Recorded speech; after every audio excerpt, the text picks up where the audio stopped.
Manuel, bienvenido, muchas gracias por aceptar conversar y yo creo que ya nos podemos tirar y hay al tema. Y hay un primer tema que yo creo que nos abre la puerta de la discusión concreto, ambiental, pero con otras implicaciones, del cual se ha hablado mucho, pero yo creo que falta mucha claridad de qué significa realmente.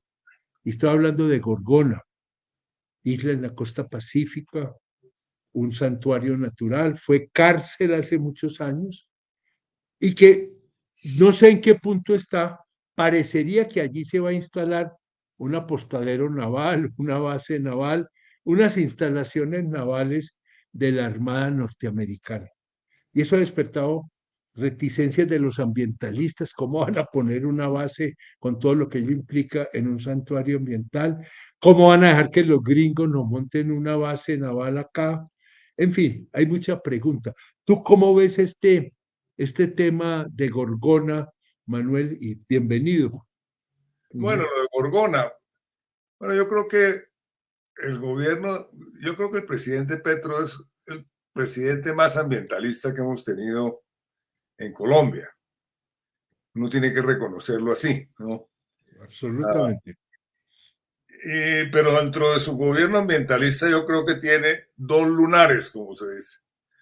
Uno, su Ujú. política de transición energética, que a mi juicio es equivocada y a juicio de muchos.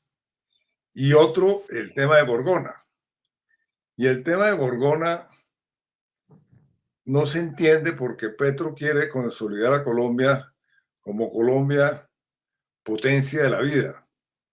Y en el gobierno de Colombia, potencia de la vida, que se ponga en riesgo una de las joyas ambientales de Colombia, que es la isla de Gorgona, que tiene un enorme valor ambiental, para Ujú. construir un embarcadero de guardacostas y una infraestructura de apoyo a ese embarcadero que lo va, que es de la Armada Nacional, ¿no?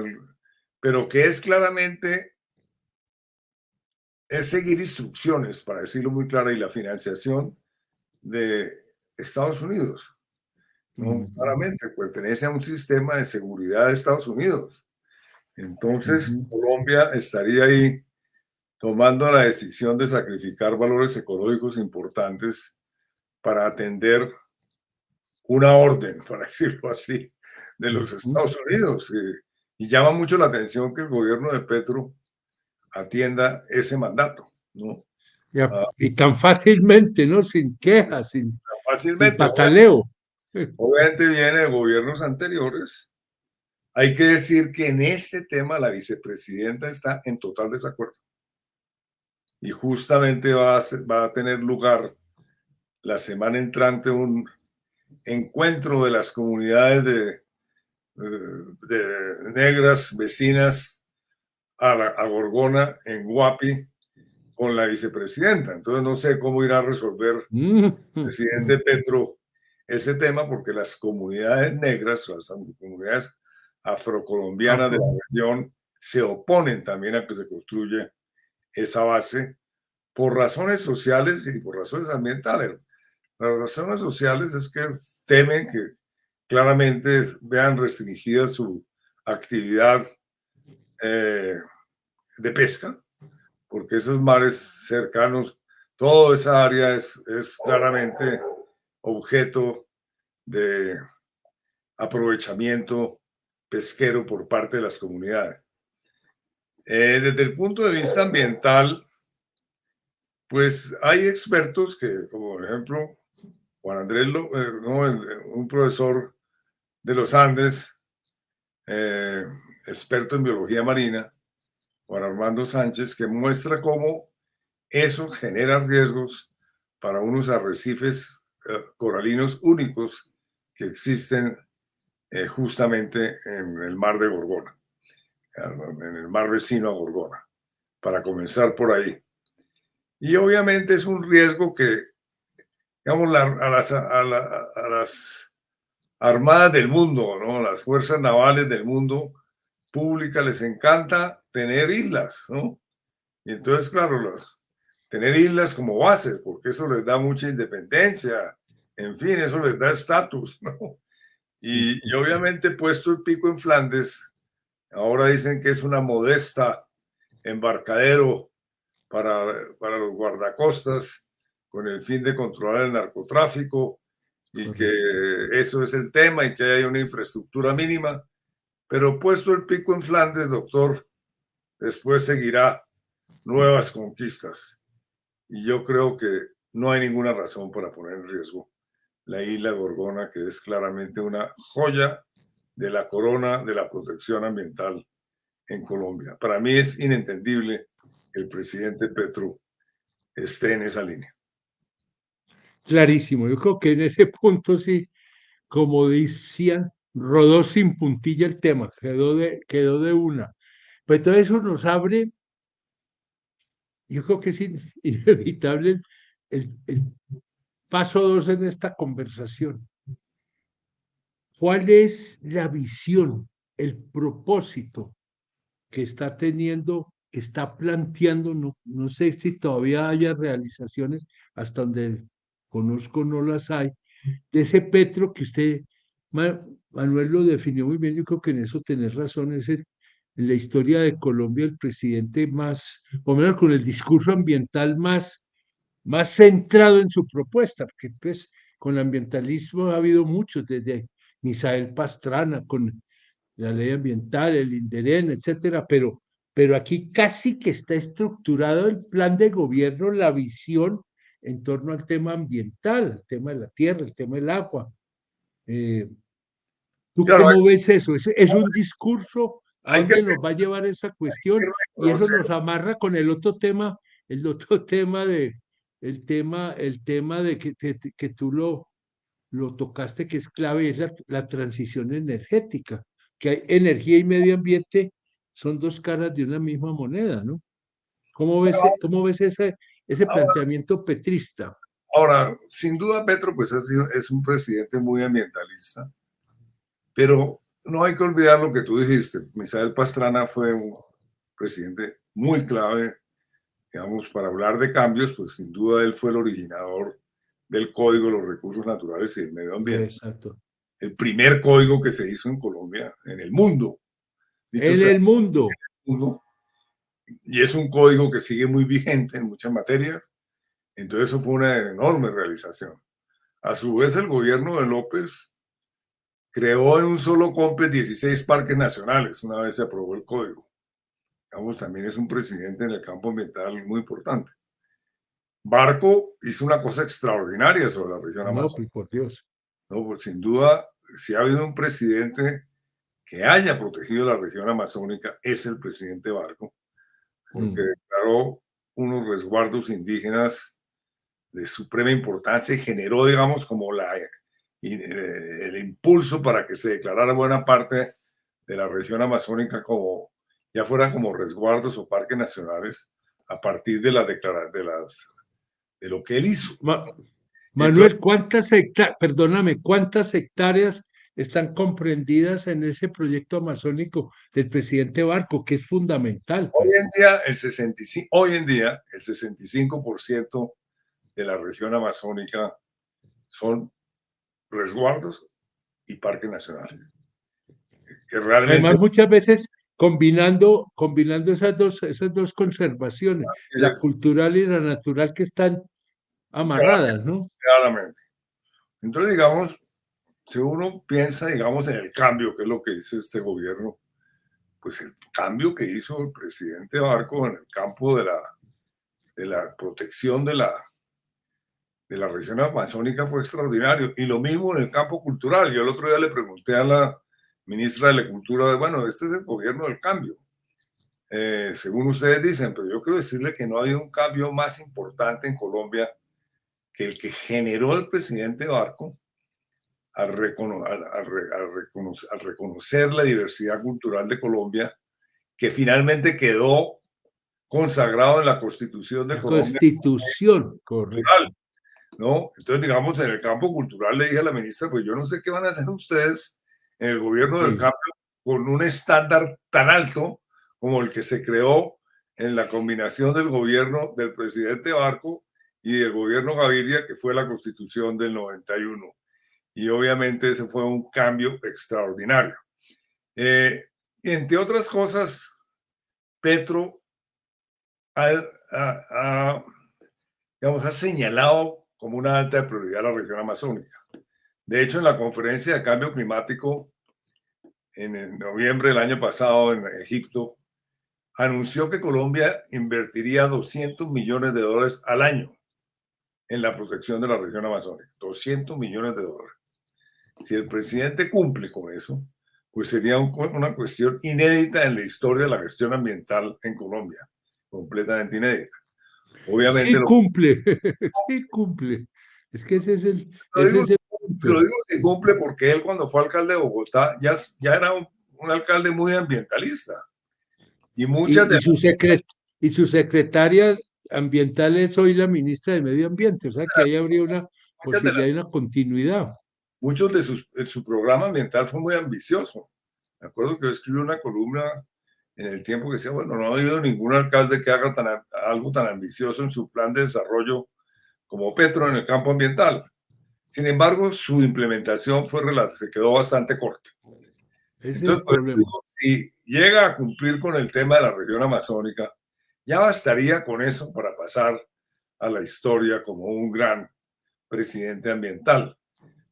Y de hecho, se ha anunciado una política de bosques en general bastante ambiciosa, que incluye la creación de un Servicio Nacional Forestal que se previó en la Ley 99 de 1993, que yo, pues, como tú sabes, tuve el honor de coordinar la elaboración de esa ley.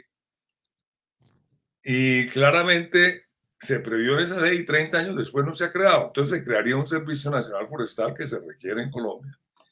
Y, en fin, digamos, la ambición es muy grande en este gobierno en relación con la protección de los bosques, con todo el tema de la forestería comunitaria, con todo el tema de la plantación de bosques, con todo el tema del sistema silvopastoril, en fin, diferentes programas que tienen que ver con la protección de los bosques, entendiendo además que el mayor problema ambiental de Colombia es la deforestación. No existe un problema más grave que Y este. es la responsabilidad de Colombia, creo yo, en toda la crisis mundial, ahí es donde tenemos la posibilidad de hacer un aporte que solo nosotros podemos hacer. Pero hay una cosa que ahí me llamó la atención, y es la llegada de Lula a la presidencia de Brasil. Yo, o sea, a los 3 o 4 días empecé a ver, no conozco detalle, ya acciones del gobierno brasilero, el gobierno federal, en la región amazónica, interviniendo, controlando. Y yo dije, Lula echó el discurso, pero entró a actuar inmediatamente. Yo no sé si es que uno no conoce lo que se está haciendo en ese campo, pues se venía haciendo por lo demás, porque uno de los problemas que hay normalmente con los gobiernos es que creen que el mundo empezó con ellos y que para atrás no hay sino porquería y corrupción, y entonces arrancan en el punto cero y Petro ha caído en ese juego. Y eso hace que se dejen de lado avances muy importantes sobre los cuales empleemos aquella expresión feliz de Antana Mocos de construir sobre lo construido. Se puede construir ya sobre mucho de lo construido en el tema ambiental y el tema ambiental amazónico en Colombia, porque no, yo por lo menos lo digo como ciudadano, no lo veo. Oigo el discurso, me entusiasmo, pero me preocupa que quede solo en discurso. No, Estaré muy pesimista. en este gobierno hay bastante ánimo. Yo creo que el caso más dramático Sí. es el sistema de salud, que han resuelto que es un horror de sistema, que se han encargado de desprestigiarlo. Y va uno a las estadísticas de la universidad, digamos, a organizaciones que miran el tema de los sistemas de salud del mundo, como la Organización Mundial de Salud, y consideran que Colombia es uno de los 10 o de los 5 sistemas de salud mejor conformados en los países en desarrollo. Y aquí se resuelve que es un desastre. Entonces uno dice, pero qué horror, porque obviamente hay que hacer unas reformas al sistema, pero de nuevo, montarse sobre los hombros de lo que ya se ha hecho, como decía Claro, Danas, claro. y sobre lo construido. pero no ponerse a destruir para volver a ver si Exactamente. la idea que A se bulldozear y limpiar y volver a arrancar. me roba. Afortunadamente, la ministra de Salud ya la oigo hablando de construir sobre lo construido, pero eso es nuevo, porque ella llegó con la idea o la orden, no sé, Estos de días se arrasar. publicó Y en lo ambiental, ¿cómo estamos ahí en ese punto? bueno, pero entonces volvamos a la región amazónica. Sí, volvamos. El tema de Lula yo creo que es importante por esto. Lula sube al poder y nombra de ministra de Medio Ambiente a Marina Silva, que como te recuerdo, Sí, Marina Silva es una gran líder amazónica. De sí, hecho, señor. tiene una bella historia personal. Era una seringueira, ¿no? Le ayudaba a su padre a extraer el caucho en la región amazónica, una mujer supremamente brillante. Y ella fue la ministra de Medio Ambiente durante Lula, en el primer gobierno de Lula. El primer Lula. Y ella desplegó una acción muy efectiva para detener la deforestación en la región amazónica. En 5 años que estuvo ella, o 4 años que estuvo ella en el ministerio, no me acuerdo ahorita cuántos, es la reducción de la deforestación, de la tasa de deforestación en la Amazonía brasilera más drástica que se ha hecho en la historia de la Amazonía, ¿no? Ella desplegó un proceso combinado de diferentes cosas, pero entre otras cosas el uso de la fuerza pública, ¿no? Sí. Entonces, con el sistema satelital que tiene Brasil y que hoy también lo puede tener Colombia, pero en esa época ellos tenían control sobre la región amazónica a través de satélites y aviones, etcétera, etcétera, un sistema de vigilancia en Amazonas que sabían en tiempo real o saben en tiempo real qué está pasando en la región amazónica. ¿Qué árbol le están cortando? Entonces, en el momento en que veían un incendio importante, una deforestación importante, llegaba helicópteros con la fiscalía, la procuraduría, no sé qué, no sé cuándo,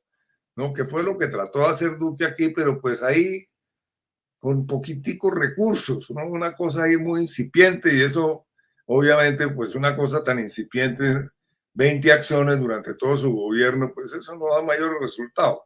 En Brasil fue una acción masiva con un enorme éxito. Y muy interesante, Juan Manuel, en cierto momento, como el estado, Brasil es un estado federado, entonces los estados amazónicos, los políticos amazónicos, le dijeron a Lula que era inaceptable ese tipo de intervención. ¿Por qué? Porque muchos de los gobernantes amazónicos en el Brasil son deforestadores, ¿no? Que les que están abriendo tierras para ganadería, etcétera, etcétera. Entonces Lula, como dicen, le dijo a Marina, hágale pasito, ¿no? Y Marina renunció, que es muy interesante. No, aquí Mm, la tuvimos en Colombia, ah, invitada por nosotros, por el Foro Nacional Ambiental, etcétera, vino a Colombia y hablamos muy largo con ella sobre el tema de deforestación, sobre lo que ella había hecho sobre el tema. Pero lo más admirable es que Lula la vuelva a nombrar, ¿no? y no, y dijo hacer lo que estábamos haciendo, ¿cierto? Claramente, Sí, ¿no? yo creo que ella llegó con una Claramente, orden digamos, es muy muy clara, interesante. métale el acelerador a fondo. Y como tú sabes, pues ella es además una figura política muy importante en Sí, Brasil. Ella tuvo 20 millones de votos en una elección presidencial, que no es nada correcto. despreciable, ¿no? Entonces, yo creo que tendríamos mucho que aprender de Brasil. Yo creo que lo primero que tendría que hacer el Ministerio del Medio Ambiente es visitar a Marina Silva, porque si alguien tiene experiencia en América Latina sobre combatir la deforestación, es la ministra Marina Silva. Recientemente, en una investigación publicada ahorita en enero de 2023, hay evidencia que sugiere que la deforestación en la selva amazónica está influyendo en el clima de Tibet a más de 15.000 kilómetros de distancia, ¿no? Entonces estamos hablando de una cosa muy seria, ¿no? Y estudiaron un periodo que abarca del 79 al 2019. Entonces encuentran que hay una Sí. sincronía entre las épocas de bastante humedad en el Tíbet y las épocas de sequía, y que eso está llevando a un balance también de descongelamiento más rápido de los glaciares del Tíbet. Entonces, Himalaya. estamos hablando de una cuestión muy seria. No, esto es Entonces, duro, el sí. presidente Petro tiene toda la razón en que eso es una prioridad. Pero que se le meta en serio, pues, y tiene el gran socio En serio, que es y Lula, pues. obviamente tiene que ser en cooperación con Brasil, tiene que ser en cooperación con Perú, con Bolivia, porque si bien es cierto que el 65, 62% de la Amazonía es brasilera, el otro 38% juega un papel central en todo ese ecosistema. Entre otras, Absolutamente. la Amazonía colombiana es una de las más húmedas de toda la región amazónica y por el hecho de los Andes, ¿no? Eso se explica, Claro. ¿no? Y todo ese piedemonte, pues, claro.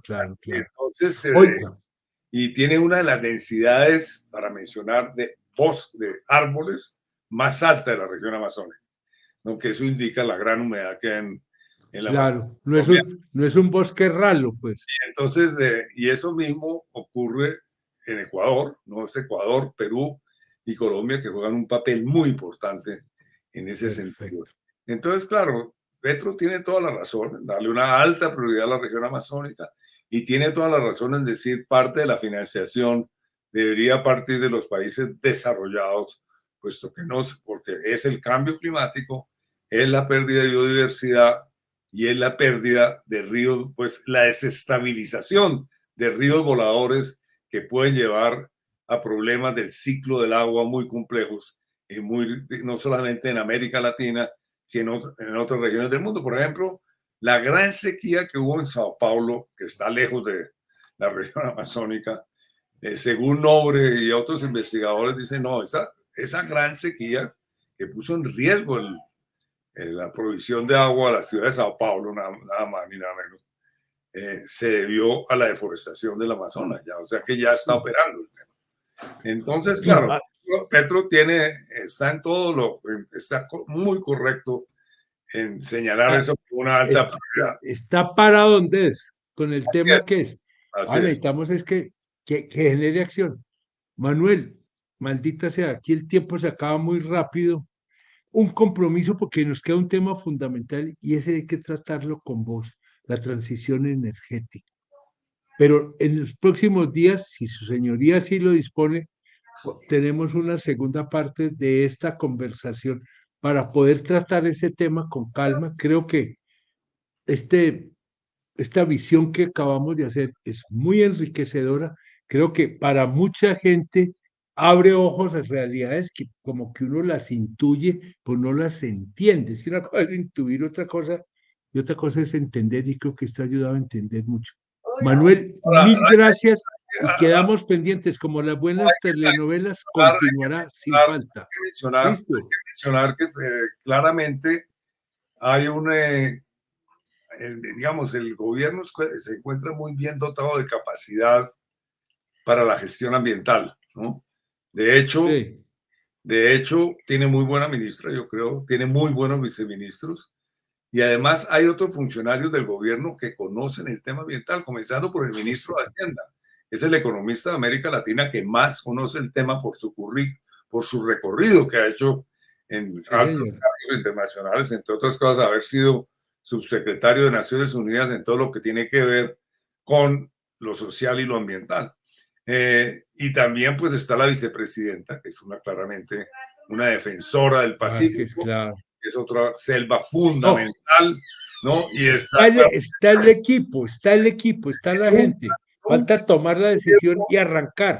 Nunca había habido un gobierno tan ambientalista como este. Incluso pues hay líos con el Ministerio de Energía por el mismo motivo, etcétera, etcétera. Pero nunca había habido un gobierno tan ambientalista y por consiguiente yo digo, si no se da un salto cualitativo en la gestión ambiental en Colombia en este periodo, quiere decir que no se puede. Apaga y vámonos, como dicen. Manuel, gran abrazo, pendientes para transición energética y lo que allí se desprende. Perfecto. Mil gracias. Así lo haremos. Gracias a las dos orillas.